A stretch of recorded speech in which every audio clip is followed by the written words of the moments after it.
What is up, YouTube? Welcome back to Nerd Media, and today we're going to be talking about that crazy ending of Thunderbolts. We're going to be diving into some heavy spoilers in this video, revealing what the asterisk means and what that means for the future of the MCU, more specifically in the next few Avengers films. So if you haven't seen the movie, go watch it. It's really just a special one for the MCU. You guys have to go see it in the theater. But with all that being said, if you're new to the channel, I'm Nerd Media. I talk about movies, TV shows, and comic books all the time, daily, besides Sundays most days. So we're going to be diving into Thunderbolts in this video, which is what we're discussing. We're discussing the ending and the asterisk meaning and all of that. So, okay. What is up, YouTube? Welcome back to Nerd Media, and today we're going to be talking about that crazy ending to Thunderbolts. We're going to be talking about the ending, diving into some heavy spoilers, and what the ending could mean for the future of the MCU, and more specifically with the Avengers films, talking about the asterisk meaning and how that could impact the MCU, and we're going to be diving into all of that and more in this video. So if you're new to the channel, hi, I'm Nerd Media. I talk about movies, TV shows, and comic books all the time, mostly daily. We're talking about Thunderbolts today. We're talking about The Last of Us soon. We're going to be talking about a lot of crazy stuff. So with all that being said, don't forget to like and subscribe. Stick around if you're new. Enjoy this video, and let's dive right into the video. Also, spoilers ahead for anybody who hasn't seen Thunderbolts. Clearly, we're going to be talking about spoilers because of the ending, so you've been warned. But after the Thunderbolts and Bob all kind of have their big group hug moment where Bob is finally done beating himself up, beating the Void up, and the Void settles and kind of gets undone in New York, and we get to see all the people return, which I was really shocked. I was like, I thought they were going to die.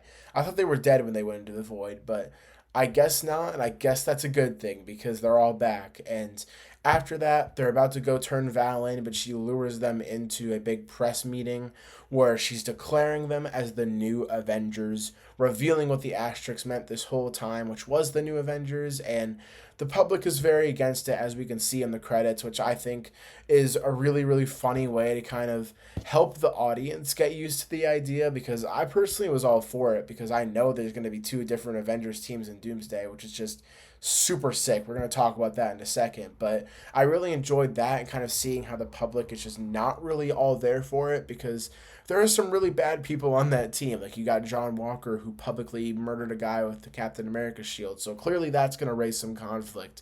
You got Yelena, Red Guardian, you got Ghost, you got so many people on there that just aren't good people, and a lot of people are against that, clearly, but I really do like the choice, and I am very excited to see how that's going to go. Now, you may be thinking, why is the team being called the New Avengers really kind of changing the future of the MCU in some ways? Well, it sets some crazy stuff up for Doomsday that we actually already hear about in the post-credit scene that I talked about in my post-credit scene video that should be up after this.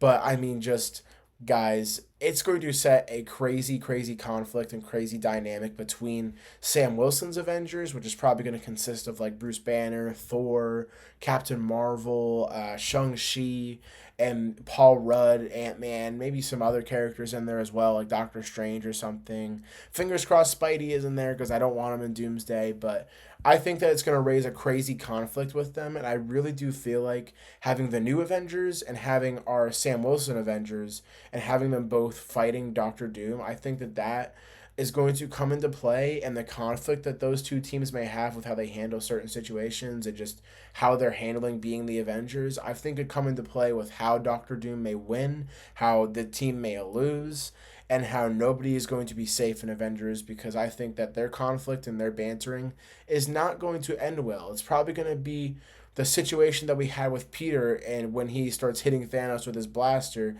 and everybody's trying to get him to stop, times 10 in Doomsday. Now, I don't know if they're going to continue to be the new Avengers after Avengers Doomsday and Secret Wars. If I had to bet, they're probably not.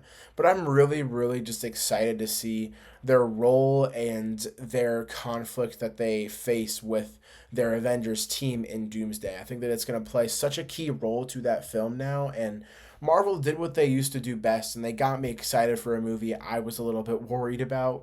And now I'm excited to see this conflict and how that is going to play out in Doomsday. Like, I know I still have my worries for Doomsday. I'm still not 100% sold on the RDJ Doom thing, but that is something I'm looking forward to. I am 100% looking forward to seeing this dynamic and banter, and how it's kind of already started in the first place, where Bucky said that he has already talked to Sam and he's against it. He's actually suing them for using the name, which I'm like, that is going to hopefully not destroy the relationship Bucky and Sam have. But man, it was such a great post credit scene. It's such a great way to tease the future. I miss when Marvel used to be able to do this, but hopefully they can keep up with that and do that for Fantastic Four as well. Probably getting RDJ in the post credit scene, I'm assuming, but I think that this was a really great setup for what's to come in the future. And even if they do end up being the new Avengers, I am all here for it because I love these characters. I love them so much. They are probably some of the best characters in the multiverse saga, if not the best. So I am so excited for the future of this team. But yeah, guys, honestly, this ending really makes me excited for how the MCU is going to look once we get around to Doomsday, because when you technically think about it, the next time we're actually going to be in our 616 MCU timeline is in Avengers Doomsday, probably also in the ending of Fantastic Four, but for a whole movie, the next time we're going to be there is in Avengers Doomsday, which is insane to think about now that we're less than a year away. And it's like really exciting to see how this team is going to come into play for Doomsday, because they already talk about how they have space conflict going on. So I think that's 100. That post credit scene is 100% a scene from Doomsday.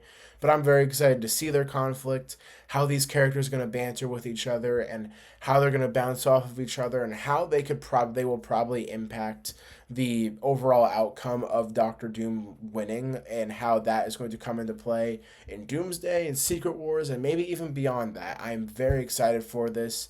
This is a really strong start to getting people excited for Avengers Doomsday. They already sold me for Fantastic Four after that second trailer, and especially after that post-credit scene. But now they're starting the train to get people hyped for Doomsday, and they are doing a great job at it. I am very excited, and I hope you guys are as well. I have a cough in my throat right now, so I'm going to do the outro right now. So if you guys stuck around the video this long, thank you so much. I really appreciate it. Clearly, I said something that you liked or enjoyed, so subscribe and comment down below. And let me know what you thought of the Thunderbolts ending and post-credit scene and just the film overall. And with all that being said, I'll see you guys on the next video. I'll be doing some rankings tomorrow, just talking about all the MCU films, all the MCU Phase 5 movies, because now we're officially in Phase 6, and I'll be ranking all the post-Endgame films. So stay tuned for all those videos tomorrow. And with all that being said, I'll see you guys in the next video. Peace.